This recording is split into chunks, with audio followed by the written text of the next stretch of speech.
Hi everyone. I did not put a video up yesterday, so today I'm covering pages 259 to 298. Sorry about that. This photo is what would be on the board greeting you when you came in to my classroom. The green glass earrings. Um, Let me get to the text here. So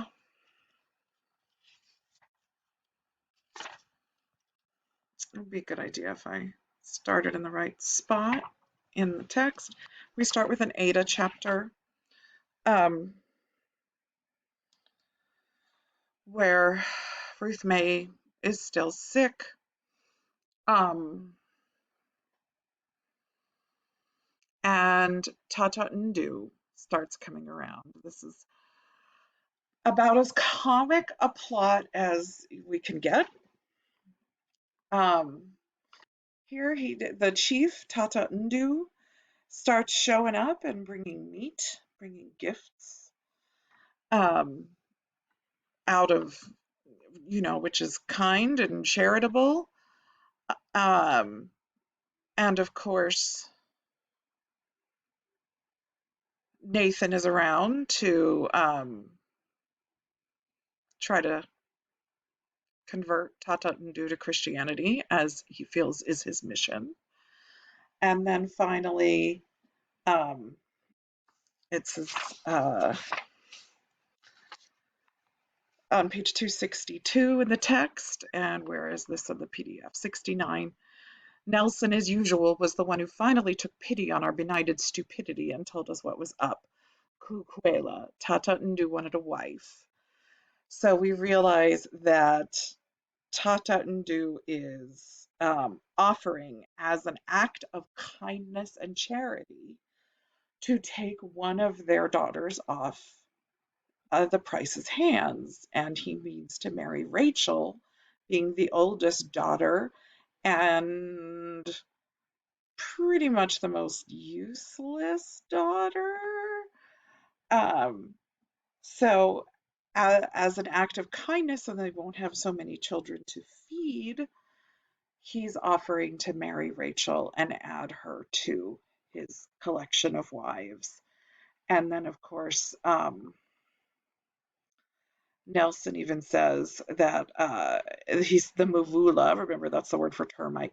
He says the mavula's strange color would cheer up his other wives, that her paleness and blonde hair would be amusing to the other wives. So, of course, this is a very awkward situation for the Prices because Tata Ndu is the chief, and he is genuinely making this offer as a way to help this white family who, inexplicably to everyone except Nathan Price, has remained in Kilanga with no income and no support. Um, And if they just say, oh no, we don't do that, we don't marry off our daughters to become part of a polygamous group, um, they that would be very offensive. So they have to come up with an alternative excuse. Also, in this Leah chapter, we find out that um, we had found out very early on that the anti-malaria pills were very bitter and all the girls hated taking them, but apparently Ruth May especially, because she stuck hers to the wall. She would put them in her mouth and then she would take it out and stick it to the wall. And then Mother finds them at the end of Leah's chapter on page 267.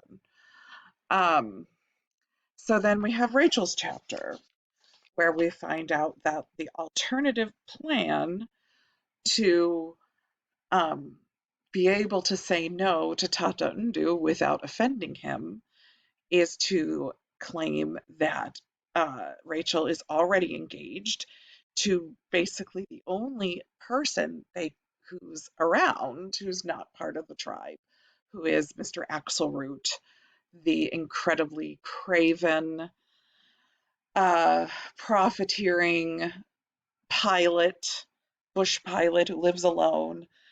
And Rachel refers to him as Mr. Stinkpot Axelroot. So now they have to put on a show of being engaged and being on dates. Um, and you get another little prime, oh, that doesn't really work, beautiful malapropism from Rachel by saying, I prefer to remain anomalous, where the actual word is anonymous. Um, but anomalous means something out of the ordinary, so it also kind of works unintentionally.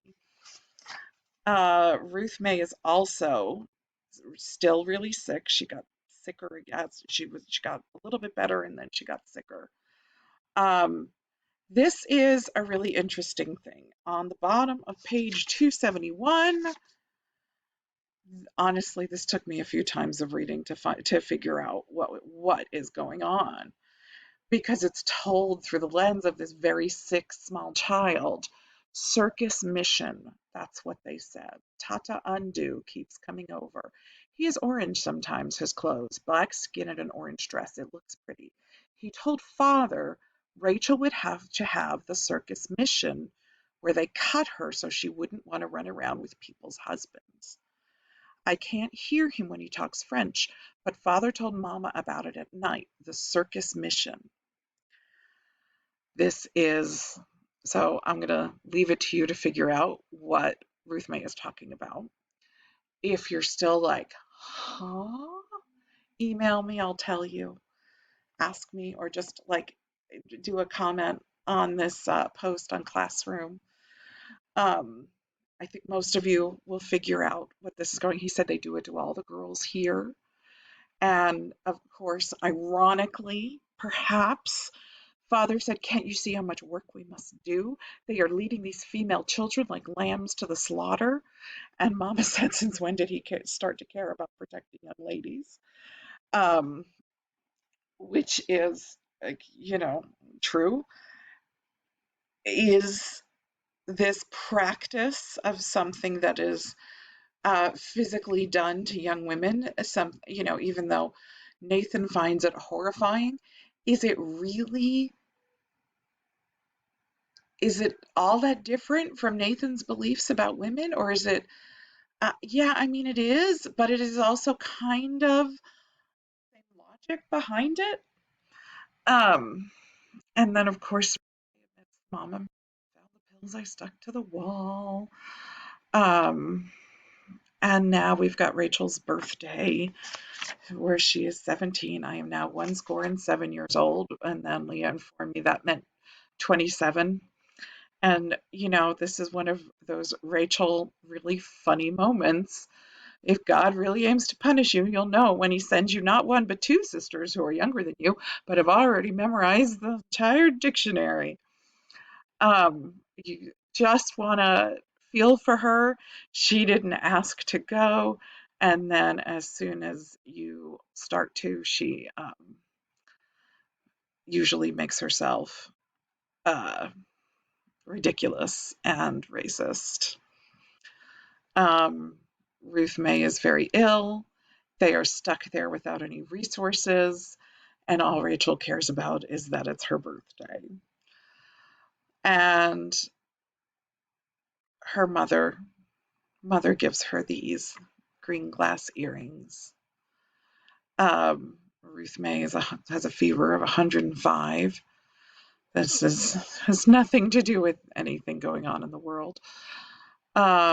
Then we have another Ada chapter, and is noticing how Leah's interests are taken up with learning French and Kikongo, and because she is starting to teach the younger boys in Anatole's school.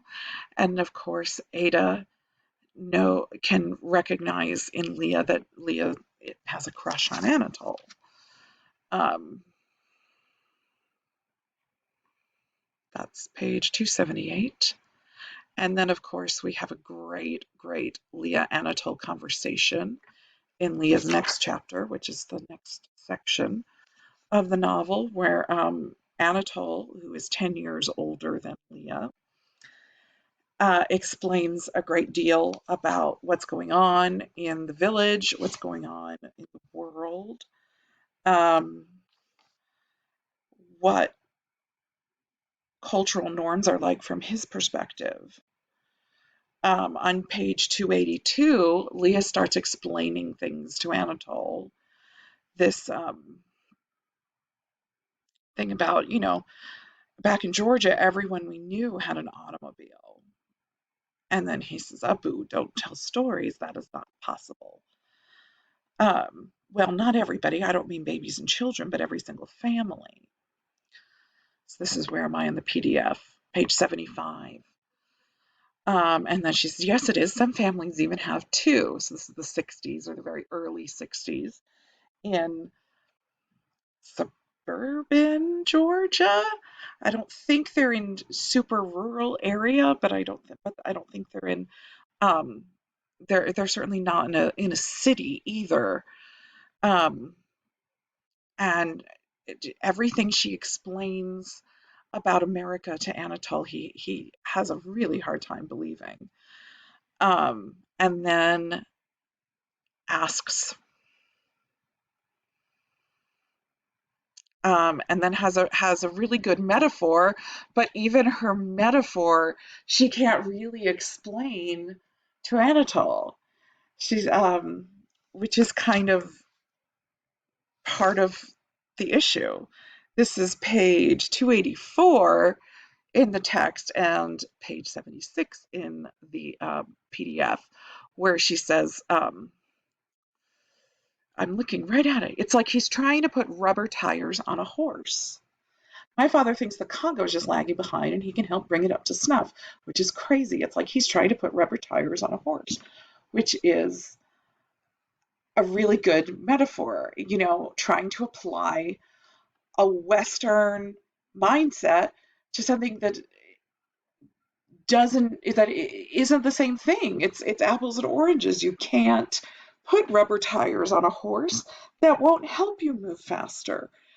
But of course, they don't have horses in the Congo.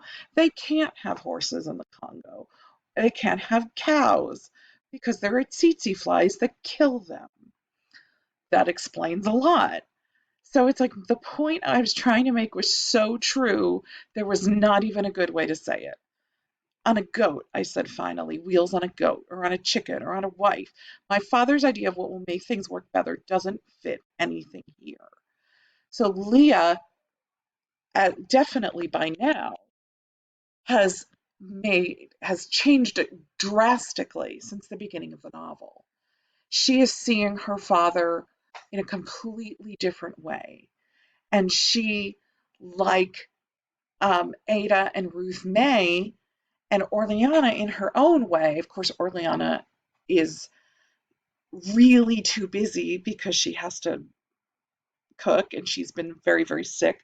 So she hasn't had a lot of opportunity to mingle in the village. But Leah especially has immersed herself. We saw in her when Anatole gave her a rabbit that she said, oh, we couldn't eat so much. And then she said, at least I've learned some manners. Oh, I'm going to run out of time. But it's so important and it's so immersive, and I hope it's a good escape for you. Oh, learning about illness and death. Ah, but fictional, so it's okay. Then we find out, um, just really, really quick, Axelroot is showing off to Rachel by saying he's has some inside information on Patrice Lumumba and what's going to happen to him. Um, and Ada has a short chapter that's incredibly um, inward, introspective, and also mentions this Patrice Lumumba. He's good as dead, and talking about Eisenhower and we'll go over that. And then this really awful thing happened.